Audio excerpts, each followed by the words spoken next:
Hey guys, so I wanted to take you through actually what I would consider the most heavily tested of units.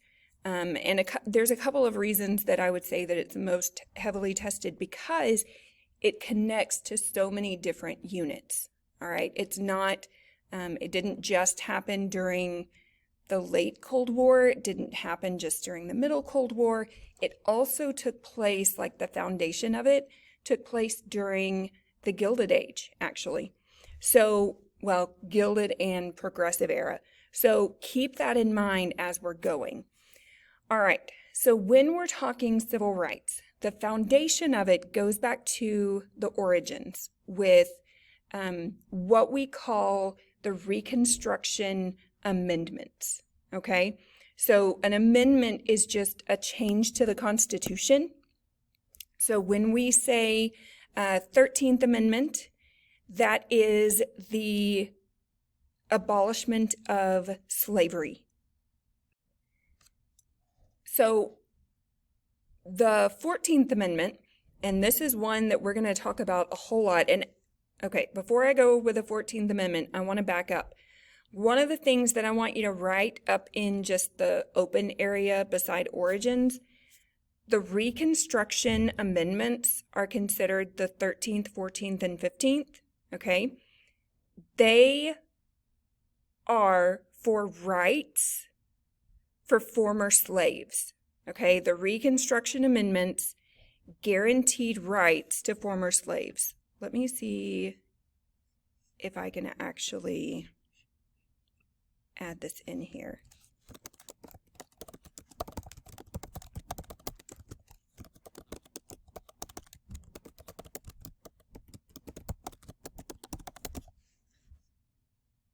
Okay, so when we are talking about the Reconstruction Amendments, these are the ones, the 13th, 14th, and 15th, they guaranteed rights to former slaves. Okay, hopefully you got that. All right, 14th Amendment. This is citizenship, probably in eighth grade. If you remembered, actually, I don't know if everybody made it through everything with COVID. Anyway, 13th, 14th, 15th Amendment. 13th, slaves are free. 14th, former slaves are citizens. 15th, African American men can vote. Here's the caveat though. 14th Amendment has so much more. 14th Amendment is also, it guarantees equal protection under the law, okay? Equal protection under the law after the Civil War. And then the 15th Amendment, African American men can vote. African American men can vote. So let's talk about the fact that in the South, the white majority does not want African American men to vote. Okay? It's a sad reality. So what they're going to do to suppress the African American vote, many states, most southern states actually, they're going to pass poll taxes and literacy tests. Poll taxes are going to be, in order to vote, you have to pay an extra tax. Many African Americans couldn't do this, so it kept them from voting. Or in order to vote, or register to vote, you have to prove that you can read. Except these were not normal literacy tests to test, like literacy is, can you read or write? Y'all, these tests were incredibly unfair, okay? You would have to be a genius to pass it. And this is where the layers of protection go in. They're going to do the literacy test first. If by chance you're actually able to pass that thing, then they add the poll tax on just in case, okay? Now, remember, I say African American men because women cannot vote until the 19th Amendment, okay? Women cannot vote. They are not involved in this. The Frederick Douglass back then even went to Elizabeth Cady Stanton, Susan B. Anthony, asking them to stop their petition to be part of the 15th Amendment. They were like, we need you to wait, because if women are part of it, they're not going to get the vote. Well, we now know it took a really long time for women. Okay, overturning segregation. When we say segregation, that is separation by race, okay? Plessy versus Ferguson. This is going to be the foundational case. 1898, this established separate but equal. If you see Plessy versus Ferguson, it is separate but equal. That means segregation is legal, okay? It is not until, and I'm going to switch down, instead of Brown, I'm going to switch down to Sweat versus Painter, okay? 1950, Sweat versus Painter is going to go before the U.S. Supreme Court. This dealt with the University of Texas Law School, UT Law School, and they had a separate school for Heman Sweat, who enrolled in the law school. He was African American. The Supreme Court said that based on the 14th Amendment rights, this school was unequal. There is zero circumstance that you could argue and win the argument that this separate entity was the same as the UT Law School. So he was allowed to enroll, okay? All right. What Sweat did, it gave a pathway for Brown versus the Board of Education, okay? Brown v. Board is going to be the turning point. It happened in 1954. Officially, Brown versus the Board of Education overturned Plessy versus Ferguson. Okay, number one, it overturned Plessy. There is no segregation in schools allowed. Thurgood Marshall was the lawyer who argued the case. Actually, he was the lawyer in both Sweat and Brown. And again, 14th Amendment. Okay, so 14th Amendment was applied in both cases. All right. Okay. So in looking, this is just in the court system. This is officially before the true civil rights movement actually happened. Okay. One of the first official events that's going to start, and before we get there, I want you to write down, for this March to Equality, there are 4 main ways that people are going to call for change. Boycott, marches, pickets, and sit-ins. And I'm going to come back to these later. Boycotts, marches, pickets, and sit-ins. All right. So Brown versus the Board of Education was 1954. 1955, we have Montgomery bus boycott. Rosa Parks refused to give up her seat to a white passenger. She was arrested, and her arrest led to the boycott of public buses in Montgomery for 13 months.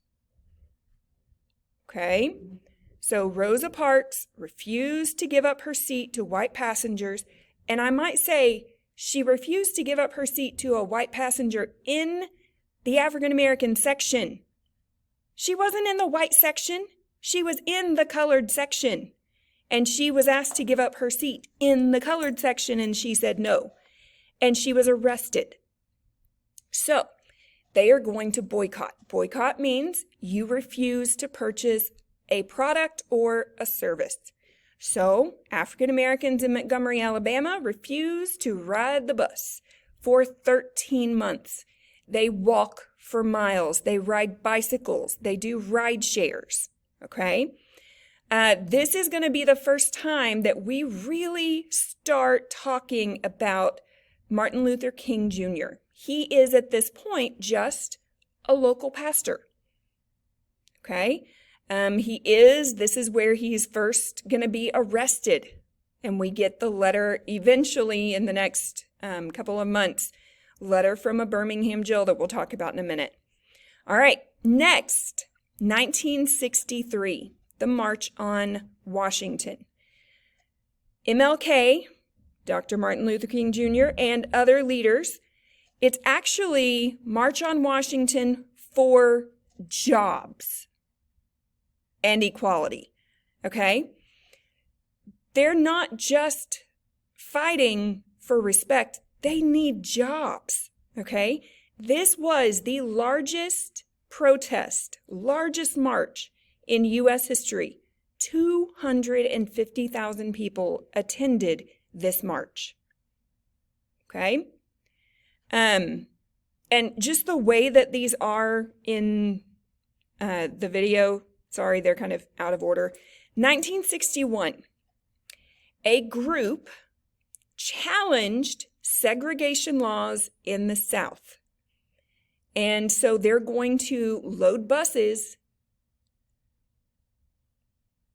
as interracial groups, and they're going to ride the buses in the South. They faced violence. Their bus was firebombed. They were shot at. They were beaten. So they faced violence and death from opposition. All right. So Dr. King has he has a lot of writings, but he has two significant writings that you need to know for the STAR test. The first one is Letter from a Birmingham Jail. And in this letter, and I would encourage you to go read it. It's actually, both of these are very significant. His question is, why are we constantly hearing that we need to wait? He said, why African Americans can't wait patiently for constitutional rights is that for us, wait has always meant never. Justice delayed has always been denied to us. So he said, no, we cannot wait any longer. Okay? So at the March on Washington, he is going to give his I Have a Dream speech. And I'm giving a little bit of a different perspective on this. Most people have heard excerpts from his speech. I need you to know the significance of the effect of it. Number one, this speech had the effect of increasing pressure on political leaders. It turned the civil rights movement from regional to national. And he said that the national identity of the U.S. has become more inclusive. Now, obviously, it's debatable, but I mean, depending on where you're going from, you can kind of see his perspective a little bit. Okay? All right. Obviously, there's going to be some opposition. Okay? George Wallace was the governor of Alabama who opposed any type of desegregation. Okay? This is the man that is recorded, and people play the recording all the time, segregation now, segregation then, and segregation forever. It's horrible. He stood in the door of the University of Alabama citing the 10th Amendment. And both he and Orville Faubus is going to claim 10th Amendment as the reason that the federal government cannot integrate schools. And this is the reason, okay? The 10th Amendment to the Constitution officially says, and this goes with the fourth article in the Constitution too, it basically says, if a right is not expressly given to the federal government in the Constitution, then that right belongs to the states. Well, I've read the Constitution, and nowhere in the Constitution does it say that the federal government has authority over education. Therefore, states have authority over everything dealing with schools in their states. Okay, that's the thing. So Governor George Wallace, Governor Faubus, both of them are saying, because the state has authority over education and schools, we get to decide if we are going to integrate schools or not. So George Wallace literally stood in the door. If it is University of Alabama, it is Wallace. If it is the Little Rock 9 at Central High School in Little Rock, Arkansas, it is Orville Faubus. Okay, so same thing, different verse. Governor of Arkansas challenged federal authority to desegregate schools. He's the one that blocked the Little Rock 9 from Central High School. The last one, you don't really need to know less dramatics to my knowledge. Okay, you do need to know the Congressional Bloc of Southern Democrats. Okay, this is a group of congressmen who always voted against civil rights bills. Okay, their nickname was the Dixiecrats. Okay, Dixie, the South. Okay, but they did any type of civil rights legislation, they always voted against it. Okay, all right. In terms of executive action, executive and congressional action. So the first major thing that's going to happen is in 1948, President Truman is going to desegregate the armed forces. He is going to see that armed service members, sorry, I had to think about what word I was trying to come up with. Service members were facing a lot of discrimination. And so he decided to just done. And he went ahead and took out segregation. So armed forces are now going to be integrated together. Then there's going to be two bills here. Civil Rights Act of 1957. This is the first one. This one is much weaker. I honestly don't think it's going to be on STAR, but who knows? Federal courts' power to register African American voters. Okay, this was just about voting rights. And again, Constitution says African American men have the right to vote. Southern states are doing everything in their power to keep them from doing that. All right. Civil Rights Act of 1964. This officially ended segregation. All right.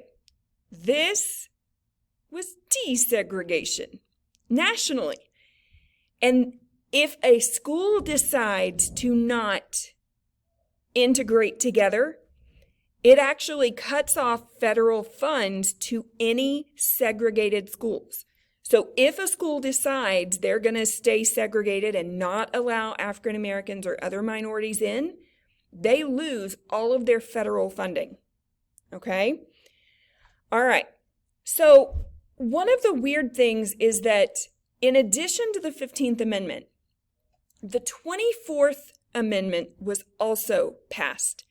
And the 24th Amendment is going to give, it's also about voting, and it is about taking away literacy tests and poll taxes. And you're like, well, if they have that, why did they add the Voting Rights Act? Again, because people were ignoring the Constitution. And only the federal government, like the executive branch, can enforce that. So if the executive branch isn't enforcing it, nothing is getting done. So Congress codified it into law. Voting Rights Act of 1965 removed voting qualifications. There's no literacy tests, no poll taxes. whatsoever.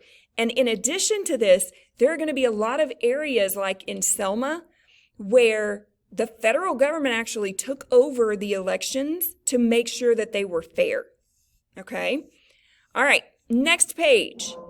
This is where I told you I was going to explain all of those four. Okay, a boycott is refuse to buy.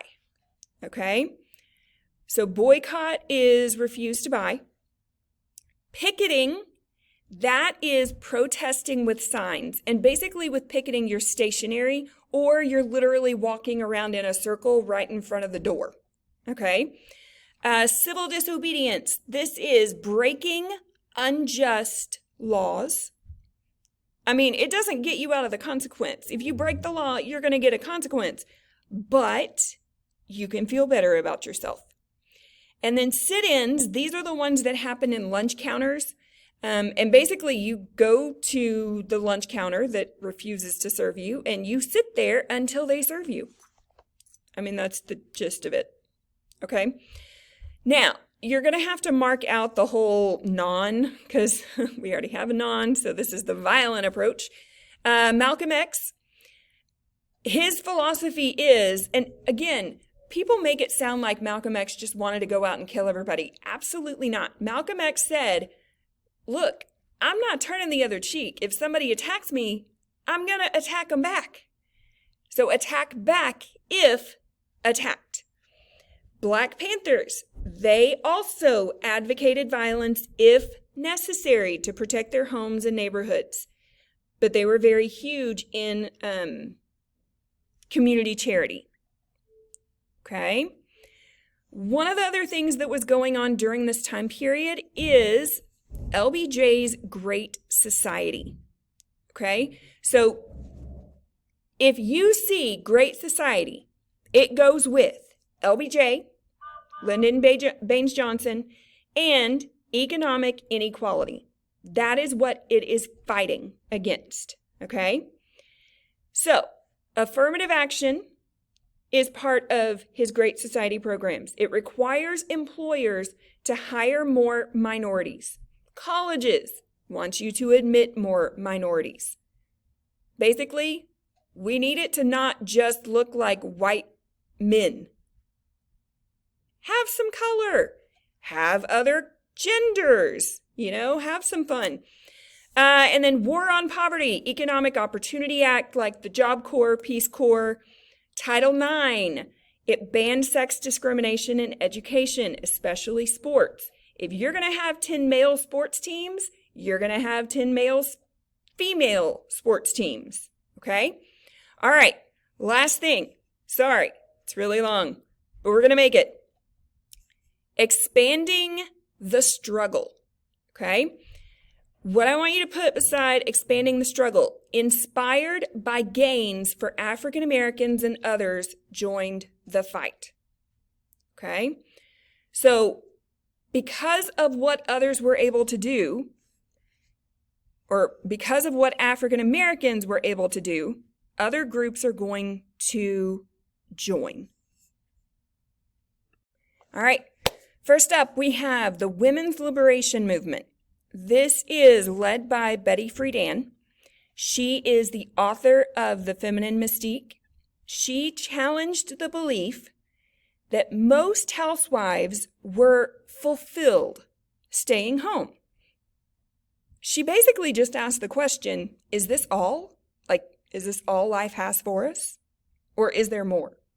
And are we allowed to have the more? And do other people want more? So she is going to support and help start now the National Organization of Women. They fought for the ERA. And the ERA is the Equal Rights Amendment, basically to protect and guarantee equal pay and treatment. Then we have the American Indian Movement. They sought greater respect for their heritage and introduced the term Native American instead of Indian. And then we have the Chicano movement. And yeah, there's a lot to write on this. You're probably going to run out of room. Sorry. So Chicano movement, rights for migrant workers. Cesar Chavez and Dolores Huerta, they started the UFW, United Farm Workers, to initially protect grape workers, lettuce workers. They used labor strikes and boycotts, okay? But there's also, this movement is going to expand. Students in Los Angeles walked out of classes to raise awareness for poor educational opportunities. Murals celebrated Chicano heritage with art.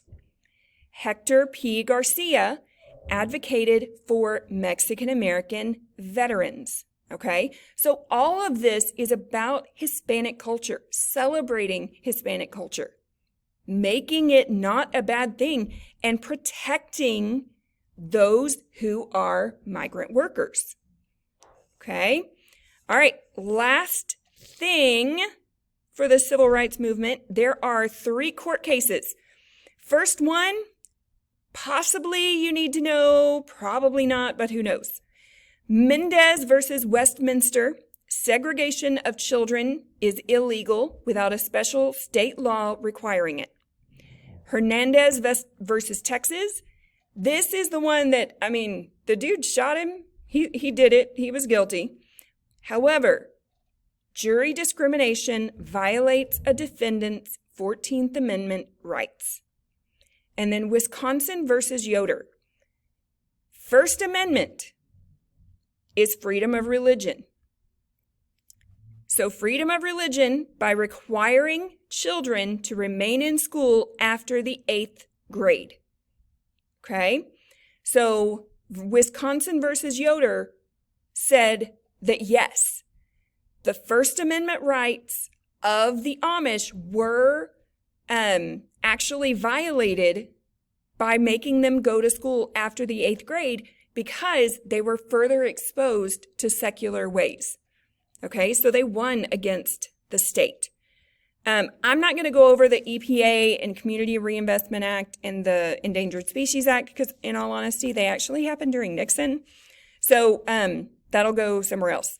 So hopefully this helped. I know I kind of breezed through a ton, but good luck on your test.